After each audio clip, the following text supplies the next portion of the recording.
Oi, gente. Eu vim aqui hoje para falar um pouquinho com vocês sobre a vacina. É, eu sei que a gente não fala muito sobre esses temas aqui, porque são temas fora da minha área de atuação, de certa forma. Mas como médico, eu me senti na obrigação de vir falar o pouco que eu sei sobre vacinas no geral e a vacina é, da Covid. E para deixar uma indicação de um vídeo de uma reumatologista fantástica que fez um vídeo muito ilustrativo e completo sobre a vacinação e sobre como a vacinação tem a ver com política, né? E eu queria falar um pouco disso aqui hoje. Há umas 2 semanas atrás, eu publiquei uma enquete perguntando quem não iria tomar a vacina e por quê. Pedindo para a pessoa me responder o porquê, para que a gente pudesse fazer educação em saúde, que é explicar sobre aquele tema, explicar cientificamente o que do seu pensamento está certo ou não, né? E me surpreendeu muito que algumas pessoas disseram que não iriam tomar a vacina e falando que não iriam tomar por conta dos efeitos colaterais, né? Eu respondi na época sobre quais são os efeitos colaterais. A vacina é feita de um tipo de vírus que é um vírus inativado, então não tem tantos efeitos colaterais, só efeitos colaterais gerais, né? Como dor local, febre baixa, coisas desse tipo.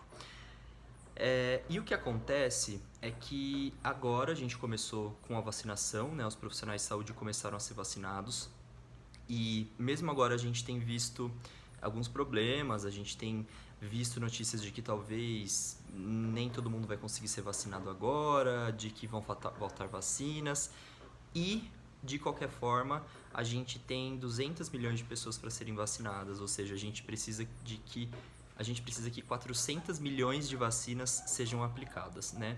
Então, eu imagino que isso vai levar bastante tempo. Então, o que eu queria trazer aqui hoje é primeiro para que a gente veja a vacina como uma esperança, claro, mas para que a gente também lembre que isso ainda vai durar muito tempo. As medidas que precisam ser tomadas além da vacina: distanciamento social, higienização das mãos, evitar aglomerações, coisas desse tipo. E a segunda coisa é sobre a gente precisar começar a falar mais sobre a vacina. Às vezes eu vejo alguns outros perfis médicos falando pouco sobre essas coisas porque tem uma questão política envolvida, né? Então, falando um pouco sobre o que estava acontecendo em Manaus, falando um pouco sobre o tratamento precoce da Covid, porque de certa forma não quer se, se colocar como de um lado, né? Como se tivesse um lado, né? Que a gente já criou essa polarização e isso talvez alguns colegas pensem que isso possa atrapalhar de certa forma. E o que acontece? Quando eu digo aqui que a vacina, que toda essa pandemia tem a ver com uma questão política, eu não estou dizendo sobre um lado político, sobre ser de direita, ser de esquerda, enfim. Eu estou dizendo sobre estratégias mantidas pelo governo federal que, na verdade, têm atrapalhado o controle da pandemia. E a gente tem visto isso há muito tempo. Desde o desestímulo do uso de máscara pelo presidente da República até a insistência num tipo de tratamento precoce para a Covid que já tem todos os últimos estudos mostraram que não tem a menor evidência científica e a gente tem gastado muito dinheiro na compra dessa medicação, como a hidroxicloroquina, por exemplo, e até o desestímulo à vacinação feita pelo presidente essa semana, que deu uma declaração meio que duvidando da vacinação em si. E aí entra um grande problema, porque enquanto todo mundo não for vacinado, a gente precisa que o maior número de pessoas seja vacinadas. Por quê? Porque a gente tem a esperança que a gente tem é que a gente consiga fazer uma imunidade de rebanho. Que aí o que seria isso? Pessoas que estão imunes ao vírus funcionam como uma barreira ao vírus. Então, em algum momento, o vírus não tem mais como circular porque as pessoas estão imunes. O que acontece é que, para a gente ter uma imunidade de rebanho eficaz, a gente precisa que 70% da população esteja imune. Se a gente for pensar que o coronavírus não tem uma imunidade duradoura, para a gente atingir 70% da população imune, muitas mortes vão acontecer e talvez a gente não consiga fazer isso por conta desse pouco tempo de imunidade. Então, o único jeito da gente conseguir a imunidade de rebanho é através da vacinação. E aí, ainda essa semana também, eu vi algumas coisas relacionadas ao movimento anti-vacina, falando que a vacina já tinha causado mortes, falando que essa vacina podia causar complicações graves. E aí a gente entra num terreno muito perigoso, que é o de a gente começar a desacreditar da ciência quando a ciência é a única saída que a gente tem. A vacina é a única saída que a gente tem para essa pandemia.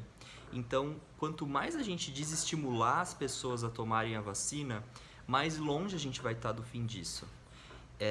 E aí, de novo, é óbvio que acho que todo mundo sabe a minha posição política, a minha opinião política, mas independente dessa opinião política, eu estou tentando analisar as coisas aqui de uma forma bem racional.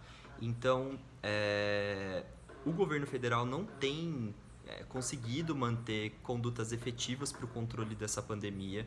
Então, a gente realmente precisa começar a acreditar mais na ciência, nos cientistas. E segundo, que a gente precisa sim ser militante da vacina.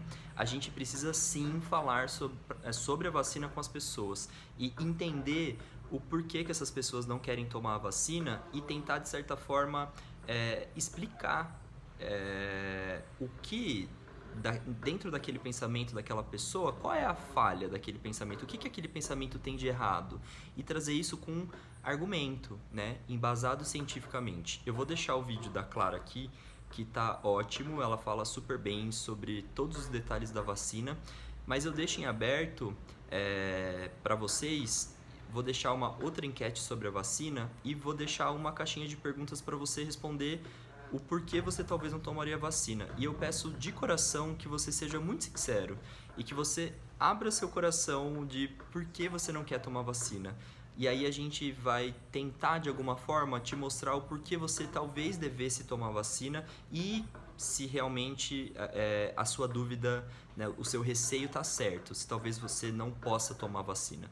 E se você não pode tomar vacina, aí é que você precisa estimular que a vacina seja tomada, porque aí o único jeito de você ser protegido é que outras pessoas estejam imunes ao vírus. Tá bom? Então, eu estou super à disposição. Eu não consigo tirar dúvidas específicas sobre a vacina, mas eu consigo indicar as pessoas que talvez consigam fazer isso. E eu espero que a gente consiga criar essa comunicação para que a gente dissemine essa ideia, para que a gente comece a falar para as pessoas mais sobre a importância da vacina e que a gente comece a militar sobre a vacina mesmo. Porque quando a vacina é a única esperança que a gente tem e a gente vê o movimento anti-vacina ganhando uma força muito grande através da disseminação de fake news, começa a dar um desespero de que talvez a nossa única esperança caia por água abaixo por conta de um movimento anti-ciência e que, enfim, não tem embasamento nenhum e que já trouxe repercussões muito negativas, né? Como a volta do sarampo, coisas desse tipo. Desculpa ter me alongado aqui, mas espero que a gente realmente consiga criar essa comunicação para que a gente explique para as pessoas a importância delas serem vacinadas, tá bom? Eu vou deixar o vídeo da Clara, vale super a pena assistir e é isso. Um beijo, bom final de semana para vocês.